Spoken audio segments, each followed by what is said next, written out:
Namaskar friends, this is NJ, your host on this channel.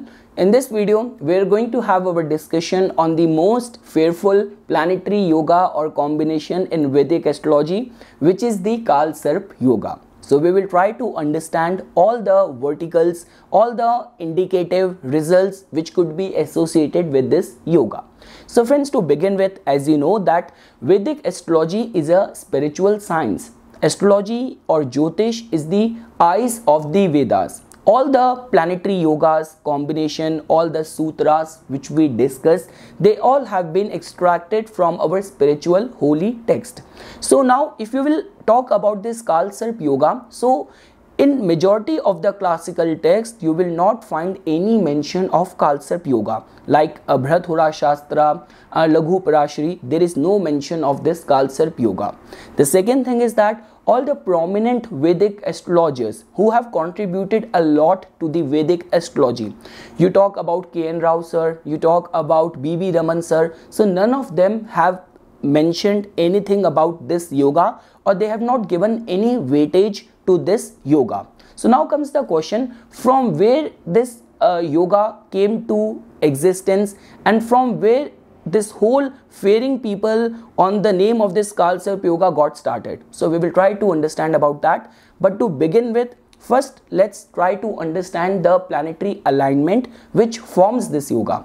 So friends, as the name suggests, Kalsarpa, so it could be translated as Kal, could be translated as time, and Sarpa could be translated as the snake or the serpentine energy. So this name itself means that a life or a soul which is getting entangled in the clutches of the time, reducing your free will to a great extent. Now what's the truth? We will find out soon. So friends, as I was talking about the planetary alignments for this, so the planetary eligibility of this alignment is that, as you know that Rahu and Ketu always moves in retrograde motion. Rahu could be seen as the head of the demon and Ketu could be seen as the rest of the body of the demon. So for this yoga to be formed, the head should be consuming all the planets. So as you can see in this reference example chart, that for this Libra ascendant native, Rahu is present in the second house in the Scorpio sign and Ketu is present in the 8th house in the Taurus sign. So for this Kalsarp yoga to be formed, as Rahu is going to transit from the second house to the first house, from the first house to the 12th house. So this is an ideal combination of a Kalsarp yoga where Rahu and Ketu are completely consuming all the planets. What is not a Kalsarp yoga is the second chart. As you can see over here, now planets are in the axis of Rahu and Ketu, but they are not being consumed by the head of the demon, because once Rahu is going to retrograde from the second house to the first house, then to 12th house, then to 11th house, so it is not consuming any planet. The planets are in the axis of from Ketu to Rahu rather than being in the axis of Rahu and Ketu. So this is not a Kalsarp yoga. And the third way to understand this is, many astrologers you will find talking about the Anshik Kalsarp yoga or the partial Kalsarp yoga, that if one planet is outside the axis of Rahu and Ketu and the rest of the planetary alignments is fulfilling the eligibility, so they also start scaring people that okay, you have a Kalsarp yoga. So there is no such thing as partial Kalsarp yoga. To begin with, when this yoga doesn't have any mention in the classic text, none of the prominent astrologers have given any weightage to it. So there is no such thing as partial Kalsarp yoga. Either you have the disease or you do not have. There is no such thing as being in the midway. Now friends, now as I was talking to you about the Kalsarp yoga, now how does it impact the native? But before we will try to understand that, now I'm going to show you the third example of the intense Kalsarp yoga. So now as you can see in your screen, the same is the formation which we have discussed so far. It is a Libra ascendant native. Rahu is in the second house and Ketu is in the 8th house. But here Moon is conjunct with Rahu and Ketu is being conjunct with Mars and Saturn. And as you can see, Venus is debilitated in the 12th house. So this is a kind of combination where we can say that this is a intense Kal-Sarp Yoga. Now coming to the discussion that what is the significance or impact of Kal-Sarp Yoga. So friends, you have to understand this thing that our Vedic astrological chart could be seen as a map of the 360-degree sky, but as well as a part of the comprehensive part of our personality. In our chart, like any Vedic astrological chart could be divided in certain segments. Like for example, the first house till seventh house represents more of the watery qualities, where it has more to do with growing up of a child, nourishment, compassion, feelings. And when we talk about from the 8th house reaching till the 12th house, it has more to do with the solar qualities of proving your mettle, your prospects of your career, all the hardship, fulfilling your desires, making connection in the world. So now what I'm trying to say over here is that in order for you to function to the best of your capabilities, you should be working and making use of the 360-degree and the comprehensive and complete aspect of your chart. But the problem is that when the whole concentration of the planets happen at one side of the axis of the chart, it somehow makes creates a imbalance of the energy in the personality of the native. And the second thing is that friends, when we talk about Rahu and Ketu, why we do not like Rahu and Ketu? We do not like them because first of all, they hold this potential of entangling us in the karmic energies. The second reason for anyone not to like Rahu and Ketu is that they reduces our free will. So because of which, no matter how much hard work you are doing in one specific area of life, how vehement or strong your desires, your aspirations are in that particular direction, but if Rahu and Ketu are hard bent on not giving you that thing, they are not going to give you that thing, or they are going to reduce your free will to great extent. They in itself represent the surprise element, like all those things which take us on a surprise, all the extreme transformation, all the psychological mental turmoils are associated with Rahu and Ketu. So because of which friends, now what happens is that when all the planets come in the axis of Rahu and Ketu, first of all, it creates a imbalance in the personality of the native. Second thing is that it reduces the free will of the native. And third thing is that, like the way I was telling it to you, it entangles the native in the in the reaping up the results of his past life deeds. All the karmic energies start taking grip in the life of native. Now we have to understand this thing that Kal-Sarp Yoga has nothing to do with success and failure. There have been many successful people in whose chart you will find Kal-Sarp Yoga, and they have reached the peak of their chosen field. You talk about Paul McCartney, you talk about Nelson Mandela, you talk about George Bush, even from India. Like there have been so many exemplary examples and cases in which and in whose case you will find that irrespective of having a Kal-Sarp Yoga, they found good success in their life. So friends, in order to have a intense Kal-Sarp Yoga, you could look at it in a way that as Rahu and Ketu are acting as a gate man or the doorkeeper of blocking the energies of the planets. So because of which it becomes very important, first of all, how strengthened Rahu and Ketu are in your chart. So let's say for example, if Rahu is sitting in the Gemini sign, where it is considered as very strong, so either in the Gemini sign or in the Virgo sign or in the Taurus sign, and Ketu opposite to it is sitting in the Jupiterian signs, like for example in the Sagittarius sign, in the Pisces sign, and then all the planets are coming in within their axis, then you can say the grip of Rahu and Ketu are very strong in the life of the native. The second way to look at is, for example, if Rahu, now this could be seen as a little bit chaotic example, like if Rahu is sitting in the Scorpio sign, Ketu is sitting in the Taurus sign, and all the planets are in the axis of Rahu and Ketu, then you could look at it that yes, this is a little bit intense example or reference example of a Kal-Sarp Yoga. The second way to understand or decode any Kal-Sarp Yoga is that how much strength Rahu and Ketu are getting in the form of how they are controlling the important aspect of your life. Rahu majorly impacts a native on the psychological, emotional or mental level. So let's say for example, if in your Kalsarp yoga formation your moon is conjunct with Rahu or your moon is sitting in the nakshatra of Rahu, then you can say that yes, the grip of Rahu is strong. On a psychological, emotional, mental level, Rahu has been fed all the fuel which it needs in the form of taking a grip on your psychological subconscious level.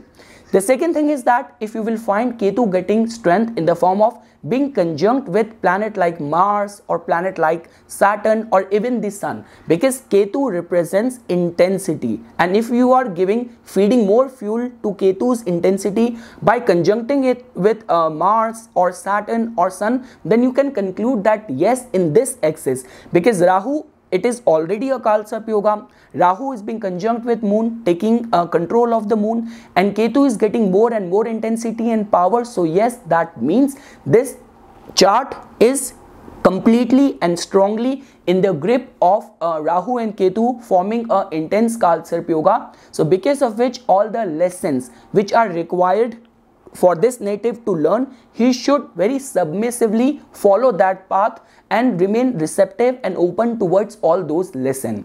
And friends, obviously for any sort of conclusion, we always have to look at the D9 chart or the Navamsa chart as well.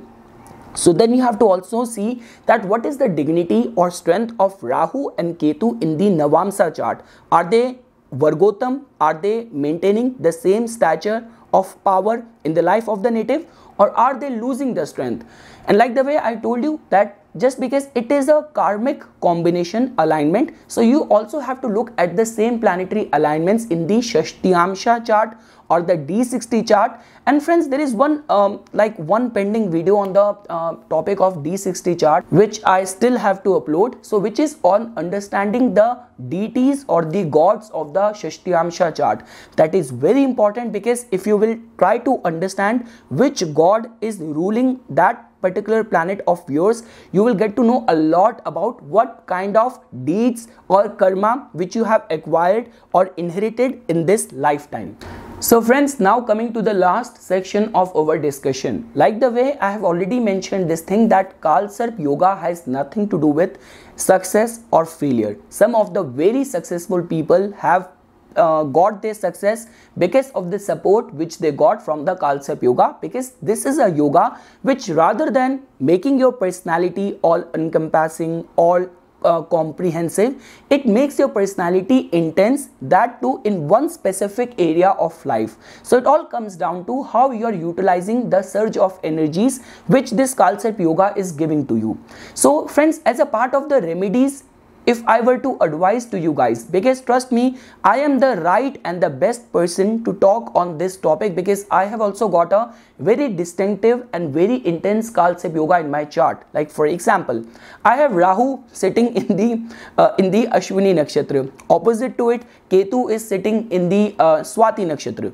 So Rahu is sitting in the Ketu's nakshatra and Ketu is sitting in the Rahu's nakshatra, and my moon is also in the Rahu's nakshatra, which is the Sadbisham, and my ascendant lord is in the 8th house. So I could be presented as the intense reference example of the Kalsarp yoga. So now what I have molded my life to live in sync with the energy of Kalsarp yoga is that rather than remaining very much resistant towards any sort of changes or transformation in your life, you should accept all the changes which might be coming in your life with complete openness, with complete gratefulness.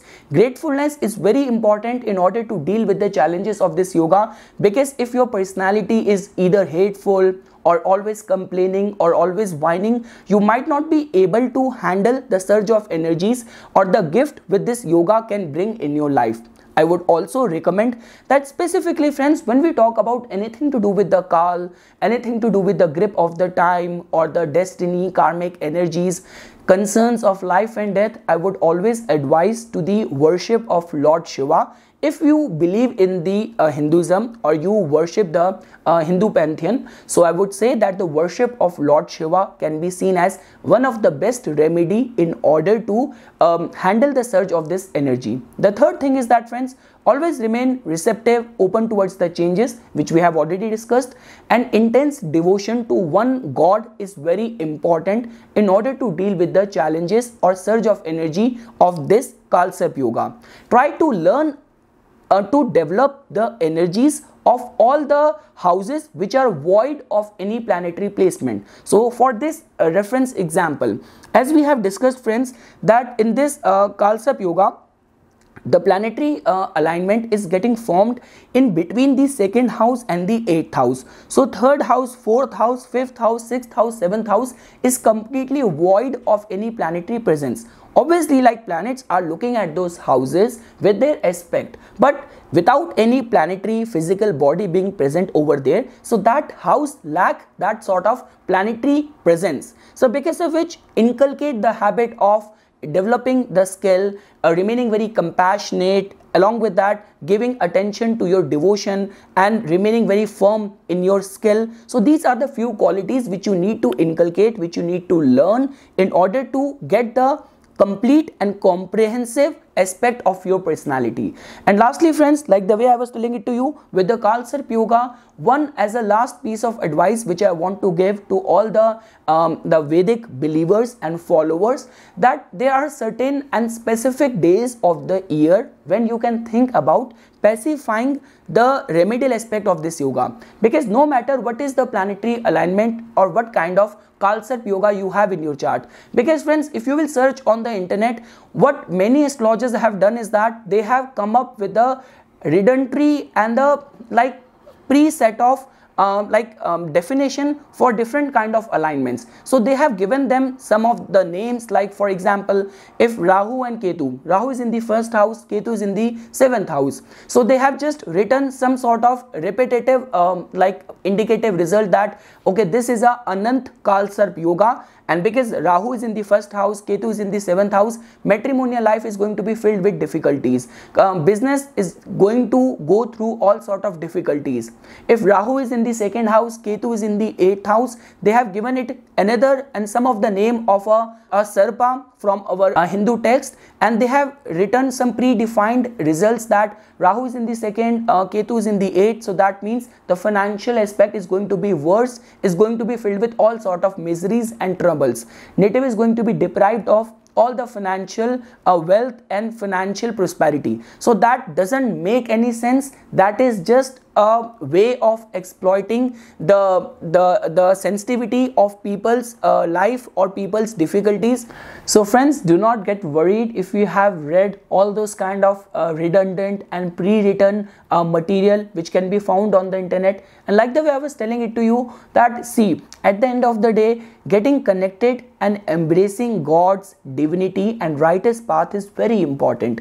Now whether if that is happening in your life because of your unconditional and natural surrender and devotion to the gods, that's a win-win situation. But let's say for example, if even some problem, some misery, some difficulty or some dreaded yoga is taking you towards the path of righteousness and God, so I do not think there is nothing wrong in that. The only problem is that when people get feared, and there are those charlatans who try to take advantage of your emotional sensitivity by scaring you on the name of Kalsarpa Yoga and extracting large amount of money from people. So just try to keep yourself away from all those kind of traps.